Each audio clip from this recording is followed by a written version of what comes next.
Hi, I'm Beth, and this is Summer, and we are Chic Crochet. Thank you for joining us again today. If you're watching this video today, then I'm very excited because that means I finally finished the little unicorn that's been in my whip basket for a while. She is so gorgeous, and I wanted to finish her really badly. We've had a lot going on in the family lately. You may have seen my last video. We had a death in the family. So we have been recovering from that and getting back into our routines. Having this little unicorn to work on and get my mind occupied elsewhere has been a relief. In today's video, I'm going to bring you along for the assembly of the unicorn, and we're going to do that together. So let's get started. I thought it might be fun for you to watch as I assemble this unicorn. On the Jess Huff pattern, it does not give instructions on how to assemble the unicorn. I'm thinking those instructions may be somewhere else with one of her other patterns. All of them have similar body and leg types, but I do not see the assembly instructions in the unicorn pattern. So we're going to figure this out together. I have 5 legs instead of 4 because I messed up on this one. I was trying to talk and crochet at the same time, visit with my mother-in-law. So as you can see, I have missed a row. So we are going to chuck this one aside, and I made a new one because I just could not. Gone to all this trouble, so I'm certainly not going to put on a leg with a big error in it, such as that. First of all, we need to stuff the legs. I have my polyfill right here, and we are going to begin stuffing the legs. I stuffed the body and the head very firmly, as you can see, but I'm going to do the legs a little softer. And if you're not used to stuffing amigurumi, you're going to understand why I do this, and as we go, it'll make more sense. I'm going to start with the back legs, and just going to stuff this all the way down. Also, if you've never stuffed with polyfill, it will take more than you think. Once you start stuffing it, it takes a lot, especially if you're stuffing firmly.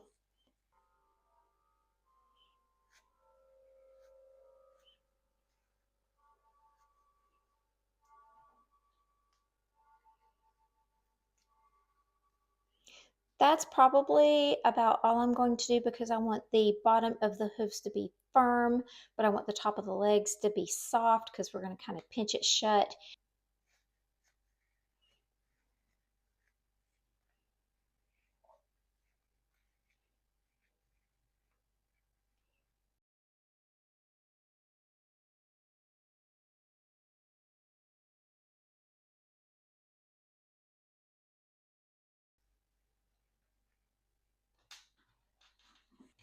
I think these are similar. They feel like they weigh about the same. But I'm going to cut the yarn tails off to be the same. And we're going to use my kitchen scale just to give it a little more accuracy. That way I can tell if I have the same amount of polyfill in each one. You don't have to be this accurate, but I just thought this would be an easy and kind of fun way to do this. So I'm going to zero this out. I'm going to put it on grams. So there's grams. And here's number 1. We're at 17 grams. Here's number 2. And we're at 17 grams. Wow, I didn't expect that result, but okay, we got it right on the money. So now let's do the front legs and start by making the yarn tails the same length. I think that should be plenty long enough right there. Okay, and let's just see if they weigh the same before I stuff them. That might be an interesting little experiment.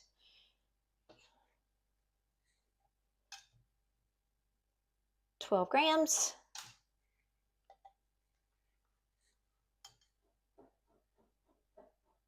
12 grams again. Okay, so that is accurate. All right, let's stuff these. This hole is just a little bit smaller, so this one's going to be maybe a little bit harder to stuff than the back legs. and it's more narrow and it's longer. The front legs are longer than the back legs. And that will make sense to you when you see how Jess has designed this pattern to sit. Okay, let's see.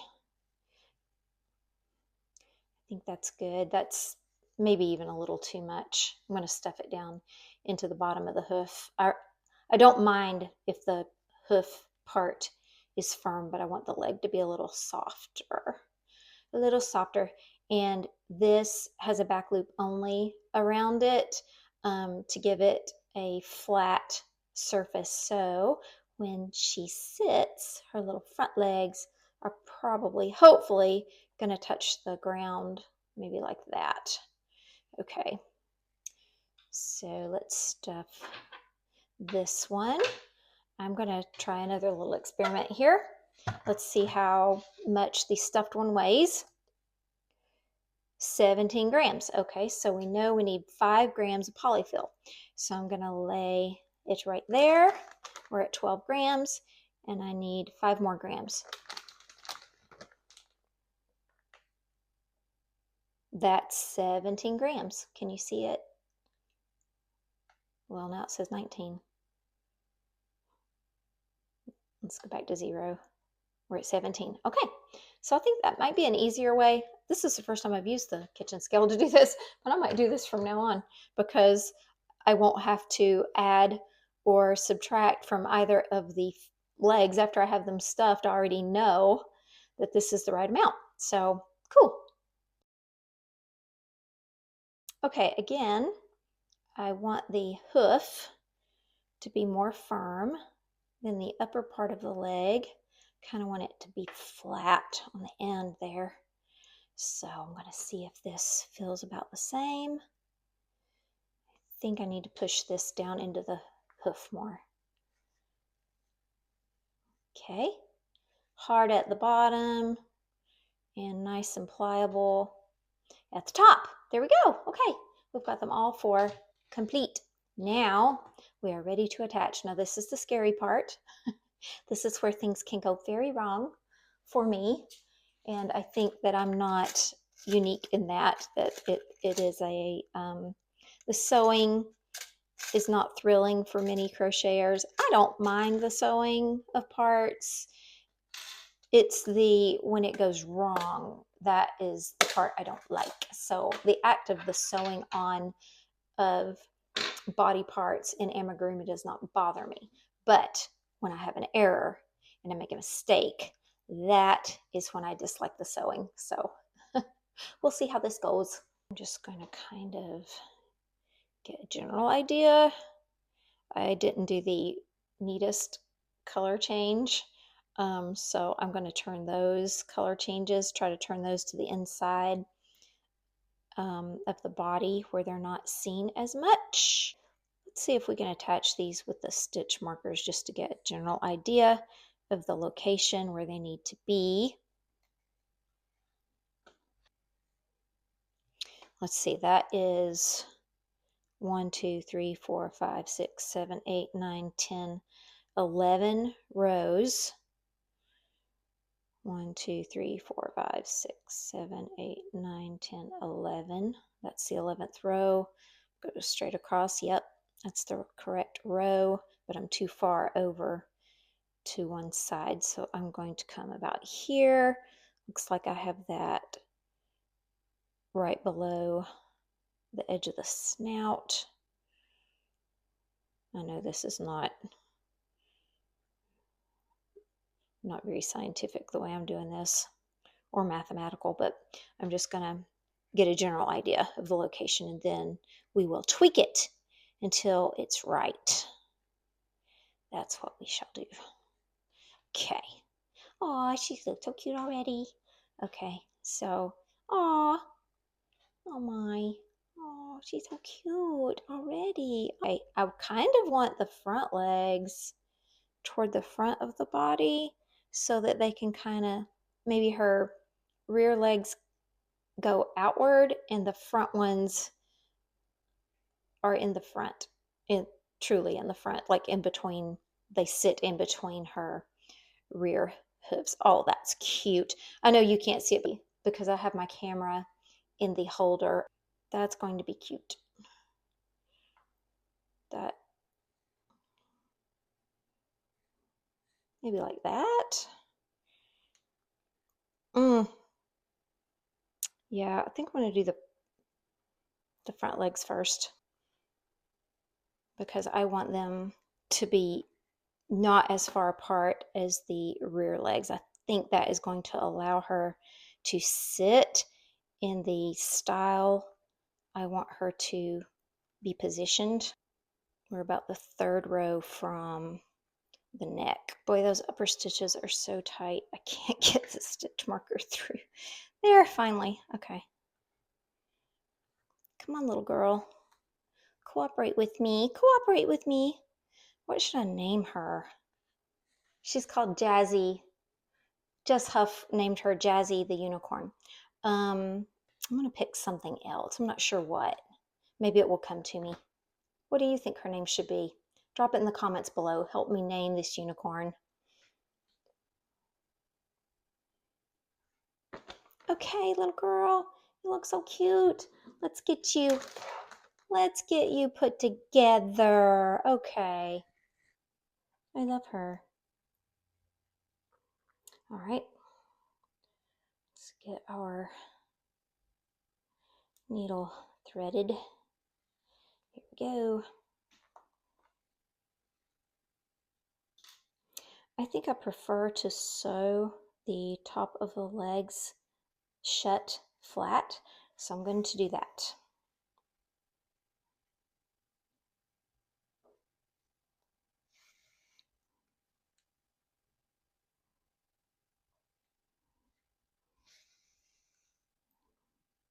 I think this will work for the look that I'm going for. I did not use chenille yarn. I never use chenille yarn actually. I don't make items for market and that sort of thing. I don't take orders. I might in the future. I don't know.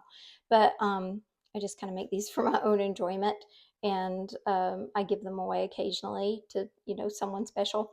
But I'm also really not into the quick market makes. I love watching market prep videos. I love watching the patterns, and sometimes I do make one of the quick makes, but that is not what my goal is. Fast is not really that's not my objective. I'm not trying to make fast makes. Sometimes I do see something that's really cute that catches my eye, and I will whip it up just for fun. But speed is not exactly what I'm going for. I prefer more toward making keepsakes or heirlooms, those type of items. That's kind of what I enjoy. So there's nothing wrong with making quick makes and doing markets. I can totally see why people do those, and I think it's really fun, and there's definitely a market for that. But it's not something that is, it's just not something that would fit into my life right now, or that I may ever do. Although, like I said, I just love watching your market videos and your market makes and all that. So here we go. Let's just go for it. I'm just going to go for it. I'm just going for it. Okay, I want the hoof to kind of go toward the front, so I'm going to angle it. Yeah, I think that's going to work. Okay, so I'm going in right here. All right, little unicorn, work with me, girl. Let's work together, get you all fixed up. My stitches are so tight, whew, which is a good thing, but boy, sometimes it makes you have a really hard time getting that needle in there. And with this kind of yarn, I use the Red Heart yarn acrylic, and it's a little tough to work with, but the next time I make this unicorn, and I probably will make another one because I just love her. She turned out so good. Probably going to do it in cotton, something a little better quality. This was my first practice run. I just didn't realize she was going to turn out as pretty as she did. The pattern was just okay. It wasn't, well, excuse me, the pattern was great. The pictures that I had from the Jess Huff website, they were just okay. I don't think her pictures probably do her patterns justice. I think that those photos have been out there for a while and probably need to be updated because this pattern is just really super. It's just, I would highly recommend trying it. And you can kind of adjust it to give it more of a current look. She used on her pattern just straight yarn, cut yarn for the tail and mane instead of doing the little curly cues. And that's just not, I just don't see that much in current style. People are always making the little curly cues, and those to me just are a better fit to this little unicorn. It just gives her the personality that the trimmed yarn, just the cut yarn, just doesn't give her. I am going to run this yarn back under her arm like so, and then I'm going to go through several of the stitches. Then I'm going to poke in right here, can you see? And then I'm going to come back across. I kind of use the same rule that I use with granny squares. Change direction at least 3 times when going through the stitches and running it through.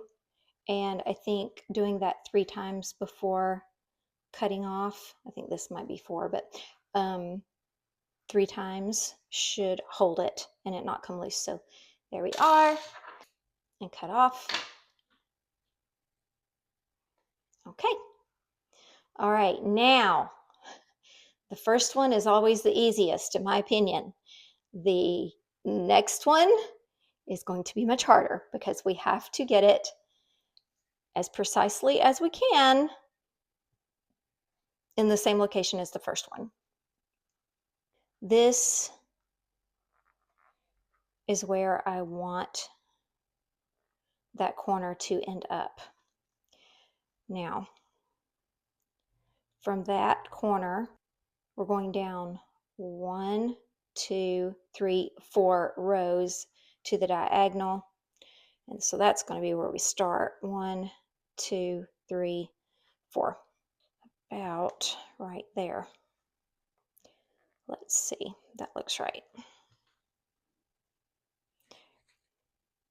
I want that color change to be kind of on the inside. That looks right to me. Okay, we're going to go for it. Here we go. Here we go, my friends.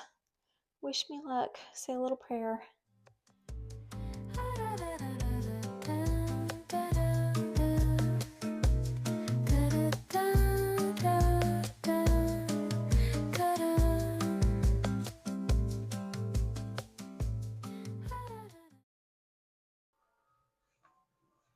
Yeah? What you guys think? Okay, we're going to go with it. We're going to go back across.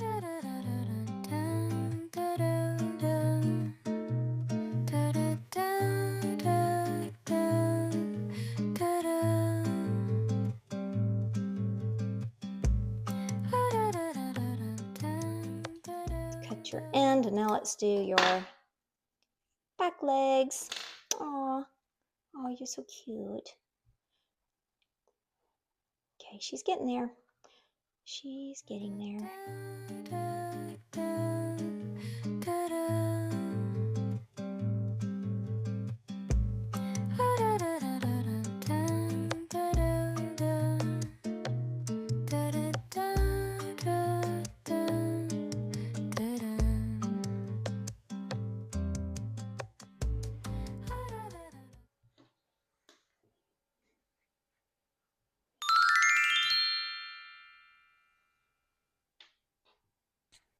Since Jess doesn't use the curls in her pattern like this, she just uses straight yarn, you may want to use the curls. And if you do, I can show you how to do that. There's different methods, there's complicated methods. I just do one that's very simple. So I'm just going to assume you know how to chain and double crochet, and that is all it takes. So just make a chain, and I try to chain fairly loosely. If the yarn splits, I don't stop, I just keep going because you won't see it in this particular instance. If it's a bad split, I will start over like that one, but I just keep on going. And there's plenty of splits in my yarn that I didn't correct, and I don't think you can detect it, so it's not a big deal.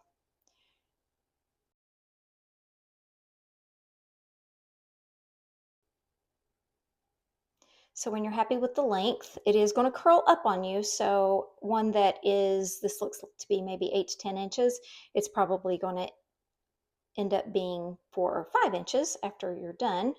So we're going to just double crochet back into the chain. Nothing fancy. It will begin to curl up on its own. Like I said, it's not a complicated method. I've seen complicated methods of doing this, and I just don't think they're necessary as far as, you know, for what I'm doing. This works just fine.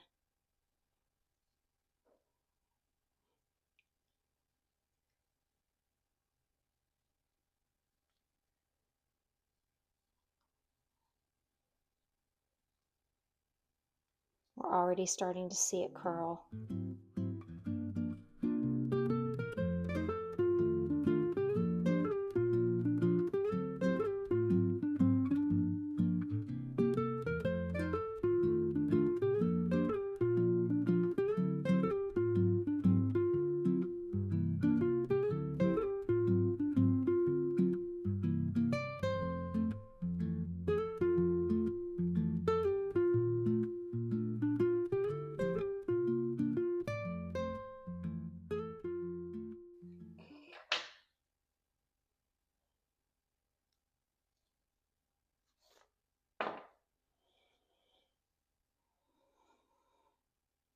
And that's it. And I leave both of the tails on, so when I'm attaching it to the unicorn, I put both tails through 2 different holes, and then on the inside, before I've stuffed it and fastened off the head, I go ahead and attach it. And then when I'm on the inside of the unicorn, I tie it in a knot, and I tie it in a knot again, and then I weave in the ends. So it makes attaching it pretty simple. So there you go. That's all there is to the little curls.